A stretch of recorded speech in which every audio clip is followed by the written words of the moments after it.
السلام علیکم یا رسول اللہ وعلی آلک و اصحابک یا حبیب اللہ الصلاۃ والسلام علیک یا خطیب الانبیاء والمرسلین وعلی آلک و اصحابک یا رحمۃ للعالمین۔ برادران اسلام، اللہ رب العزت کا فضل و احسان ہے جس نے ہمیں جمعۃ المبارک کی برکتوں سے مستفید ہونے کا یہ موقع عطا فرمایا ہے۔ دعا ہے کہ خالق کائنات آج کے دن نازل ہونے والی رحمتیں ہم سب کو عطا فرمائے۔ اللہ تعالیٰ نے قرآن پاک میں قوموں کے عروج و زوال کا فلسفہ بیان کیا ہے۔ کسی قوم کو اللہ تعالیٰ عروج عطا فرما دیتا ہے، کسی قوم پر اللہ تعالیٰ کا عذاب آ جاتا ہے، کسی قوم پر اللہ تعالیٰ عزتیں نچھاور کرتا ہے، اس قوم کو عزت مل جاتی ہے، اور کوئی قوم ذلت اور پستی کا شکار ہو جاتی ہے۔ تو اس کا سبب کیا ہے، اس کی وجہ کیا ہے، یہ فلسفہ اللہ نے قرآن میں بیان کیا ہے، عروج و زوال کا فلسفہ۔ پہلی قوموں کے واقعات بیان کیے ہیں۔ کسی قوم پر عذاب آتا ہے تو بغیر سبب کے نہیں، اللہ تعالیٰ عدل کرنے والا ہے۔ اللہ تعالیٰ کی ذات میں کوئی عیب نہیں پایا جاتا، کوئی نقص نہیں پایا جاتا۔ جب تک حجت پوری نہ ہو جائے اور کوئی قوم عذاب کی مستحق نہ بن جائے، اللہ عذاب نہیں بھیجتا۔ عذاب اسی وقت بھیجتا ہے جب وہ قوم عذاب کی مستحق ہو جاتی اور وہ قوم ثابت کر دیتی ہے کہ اب یہ کوئی حق کے راستے پہ نہیں چلے گی، اس نے حق کو چھوڑ دیا ہے اور یہ عذاب کی مستحق ہو گئی ہے، تو پھر اللہ اپنا عذاب نازل کرتا ہے۔ آئیں ہم قرآن پاک کے آئینے کے سامنے اپنے آپ کو کھڑا کر کے دیکھیں کہ ہم کن لوگوں کے راستے پر چل رہے ہیں، جن پر اللہ کا انعام ہوا یا جن پر عذاب ہوا۔ چونکہ اللہ نے دونوں قسم کا ذکر قرآن میں کر دیا ہے۔ اگر تو ہم انعام یافتہ لوگوں کے راستے پہ چل رہے ہیں تو پھر ہمیں ثابت قدم رہنا چاہیے، اور اگر ہم ان لوگوں کا راستہ اپنائے ہوئے ہیں جن پر عذاب آیا تو پھر ہمیں چاہیے کہ ہم اپنا راستہ بدل لیں، اپنی اصلاح کر لیں، اپنے آپ کو سنوار لیں، ورنہ اللہ تعالیٰ جب اپنے عدل کا اظہار فرماتا ہے تو پھر مجرمین اس کی گرفت سے بچ نہیں سکتے۔ اس بات کو بیان کرنے کے لیے میں نے خطبہ کے دوران قرآن مجید کا 22واں سپارہ سورہ سبا کی ایک آیت مبارکہ تلاوت کی ہے۔ پہلی قوموں میں سبا ایک بڑی طاقتور قوم گزری ہے۔ سبا یہ سین کے ساتھ ہے، سین، با اور الف۔ قرآن مجید کی سورتوں میں سے ایک سورت کا نام ہی سورہ سبا ہے۔ امام الانبیاء صلی اللہ علیہ وآلہ وسلم سے ایک صحابی نے پوچھا، یا رسول اللہ صلی اللہ علیہ وسلم، یہ سبا کسی وادی کا نام ہے، کسی قوم کا نام ہے، کسی پہاڑ کا نام ہے یا کسی شخص کا نام ہے؟ تو حضور نے فرمایا سبا ایک آدمی تھا، اس کے 10 بیٹے تھے، تو اس سے جو قوم چلی اس کا نام ہی قوم سبا رکھ دیا گیا۔ یہ ایک شخص کا نام ہے سبا، اس سے پھر یہ قوم چلی جس کا نام قوم سبا رکھا گیا۔ یہ قوم یمن کے مشرقی حصے میں آباد تھی، لیکن جب اس کی حکومت آئی اور حکومت پھیلی تو حبشہ تک اور افریقہ تک اس کی حدیں پھیل گئیں۔ کس دور میں یہ حکومت قائم ہوئی؟ حضرت عیسیٰ علیہ السلام کی ولادت سے 800 سال پہلے۔ تو حضرت عیسیٰ کی ولادت کو کتنا عرصہ ہو گیا جی؟ حضرت عیسیٰ کی ولادت کو 2000 سال ہو گئے۔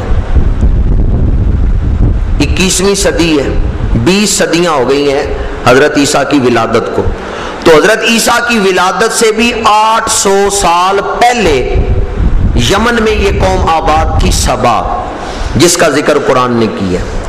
گویا آج سے 2800 سال پہلے، آج سے 2800 سال پہلے یمن کے اندر ایک حکومت تھی جو اتنی بڑی حکومت تھی کہ حبشہ اور افریقہ تک اس کی حدیں پھیلی ہوئی تھیں، اور دارالخلافہ جو ہے وہ معارب شہر تھا، معارب ان کا شہر ہے جو دارالخلافہ تھا، کیپٹل تھا۔ اللہ تعالیٰ نے اس قوم کو بڑی دولت عطا فرمائی تھی، سونے کی کانیں اس قوم کے پاس موجود تھی۔ عرب سے ویسے بھی سونا نکلتا ہے، یہ بات لوگوں میں مشہور ہے۔ تو اہل یمن نے بھی سونا نکالا ہے زمین سے۔ یہ قوم سبا جو ہے اس نے سونے کی کانیں دریافت کی، یہ زمین سے سونا نکالتے تھے، اور صرف سونا ہی نہیں بلکہ ہیرے اور جواہرات بھی انہوں نے نکالے۔ اس دور میں دنیا بھر کے زیورات میں جو قیمتی موتی استعمال ہوتے وہ لوگ یمن سے خریدتے تھے۔ یمنیوں کے پاس موتیوں کی کانیں تھیں، سونا، قیمتی موتی۔ اس کے بعد اللہ تعالیٰ نے اس قوم پر جو کرم کیا، خوشبوؤں کے باغات اس قوم کو عطا فرمائے۔ اہل عرب کے ہاں ایک بڑی مشہور خوشبو ہے عود۔ عام آدمی تو خرید نہیں سکتا، لیکن خواہش ہر کسی کی ہوتی ہے کہ عود خوشبو میسر آئے۔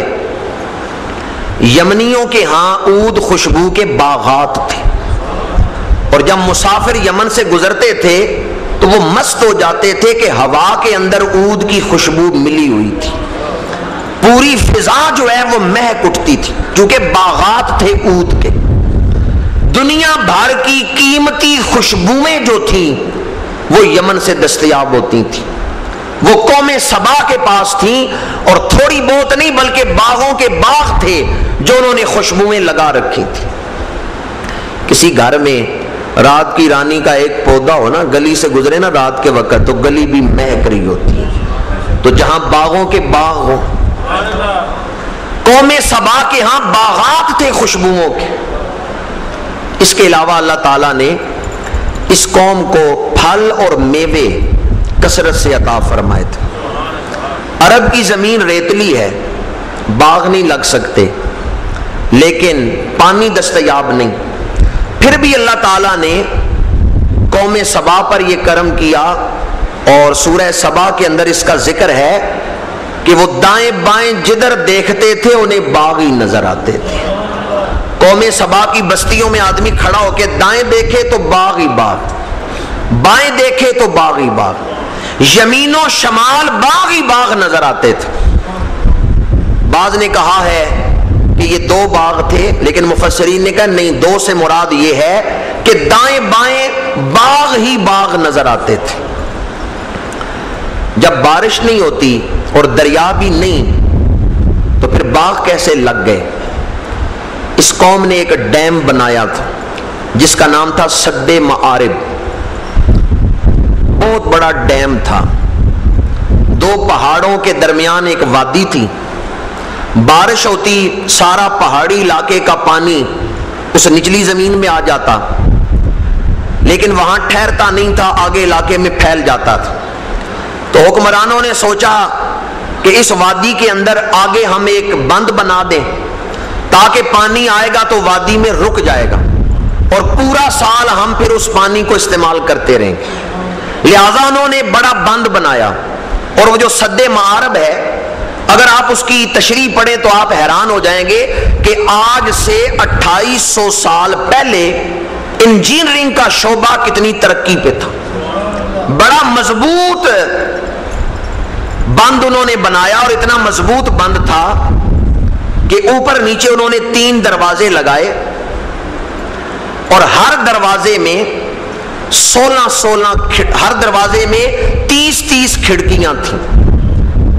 3 دروازے تھے اور ہر دروازے میں 30 کھڑکیاں، اور ایک دروازہ اور دوسرے دروازے میں جو فرق ہے وہ 10 گز کا تھا۔ اس قدر انہوں نے اوپر نیچے بلندی پر 3 دروازے لگائے، جیسے ضرورت ہوتی تھی 1 یا 2 کھڑکیاں کھولتے تاکہ پانی آگے آبادی تک پہنچے، باغوں تک پہنچے اور فصلوں تک پانی جو ہے وہ پہنچے۔ ملکہ سبا وہ بھی یہاں حکومت کرتی رہی ہے، اور حضرت سلیمان کی دعوت پہ گئی ہے، اور پھر اس نے اسلام قبول کیا ہے۔ قوم سبا پر اللہ نے بڑے کرم کیے، پورا سال ان کے ہاں پانی ختم نہیں ہوتا تھا۔ اس قدر بڑا ڈیم انہوں نے بنا لیا تھا کہ ہر طرف سبزہ ہی سبزہ نظر آتا تھا۔ اتنے بڑے بڑے باغ تھے کہ مفسرین لکھتے ہیں اگر ایک عورت اپنے سر پہ خالی ٹوکرا رکھ کے باغ کے ایک کنارے سے دوسرے کنارے تک جاتی تو پھل خود گرتے رہتے تھے اور ٹوکرا بھرا جاتا تھا۔ اس عورت نے کوئی پھل توڑا نہیں، خود بخود پھل گر رہے ہیں جو پکے ہوئے ہیں، اور ٹوکرا بھرا جاتا تھا۔ گھنے باغ تھے اور شاخیں پھل سے لدی ہوئی شاخیں تھیں۔ اس کے علاوہ اللہ نے اس قوم پہ یہ کرم کیا کہ آب و ہوا بڑی پاکیزہ تھی۔ اس سے زیادہ میں دلیل کیا دوں پاکیزگی کی کہ قرآن کہتا ہے بلدۃ طیبۃ ورب غفور، یہ ایک پاکیزہ شہر۔ کون سا شہر؟ طیبۃ، پاکیزہ شہر۔ ایسی پاک صاف آب و ہوا تھی کہ اس میں مچھر نہیں، مکھیاں نہیں، پسو نہیں، بچھو نہیں، سانپ نہیں۔ اور مفسرین لکھتے ہیں اگر کسی شخص کو جوئیں پڑی ہوئی ہوں اور وہ ملک سبا میں داخل ہو جائے تو جوئیں مر جاتی تھی۔ ایسی آب و ہوا کا اثر تھا کہ جوئیں مر جاتی تھی۔ اگر کسی کے جسم سے پسینے کی بدبو آ رہی ہے، میل جمی ہوئی ہے، اور وہ ملک سبا میں داخل ہو گیا ہے تو ایسی ہوا جسم سے ٹکراتی تھی، پسینے کی بدبو ختم ہو جاتی تھی، خوشبو آنے لگتی تھی جسم سے۔ قرآن کہتا ہے بلدۃ طیبۃ، پاکیزہ شہر جس کی آب و ہوا بڑی ہی عمدہ ہے، بڑی ہی اعلیٰ ہے۔ اس قوم پر جو کرم تھے ان میں سے 5 خوبیاں میں نے آپ کے سامنے بیان کی۔ سونے کی کانیں اللہ نے اس قوم کو عطا کی، ہیرے اور جواہرات عطا کیے، خوشبوؤں کے باغات عطا کیے، پھلوں اور میووں کے باغات عطا کیے، آب و ہوا بڑی پاکیزہ ہے۔ اب مجھے بتائیں ایسی قوم کو اللہ کا شکر کرنا چاہیے یا کفران نعمت کرنا چاہیے؟ شکوہ اور گلہ کرنا چاہیے یا شکر ادا کرنا چاہیے؟ ہر حال میں چاہے دکھ ہو یا سکھ ہو، مومن اللہ کا شکر ہی ادا کرتا ہے، شکوہ کسی وقت نہیں کرتا۔ لیکن جس پہ کرم ہو اور قلم بارائے کرم، کرم پر کرم ہو، اتنا اعلیٰ کرم کہ ہوا جو ہے وہ بھی پاکیزہ ہے، ہوا بھی اتنی اعلیٰ ہے کہ جوئیں مارنے کے لیے کنگھی پھیرنے کی ضرورت نہیں، جوئیں مارنے کے لیے کوئی دوائی لگانے کی ضرورت نہیں، آب و ہوا میں ایسی تاثیر ہے کہ جوئیں مر جاتی، پاکیزہ آب و ہوا۔ اللہ نے قوم سبا پر بڑے انعامات فرمائے۔ جب تک یہ قوم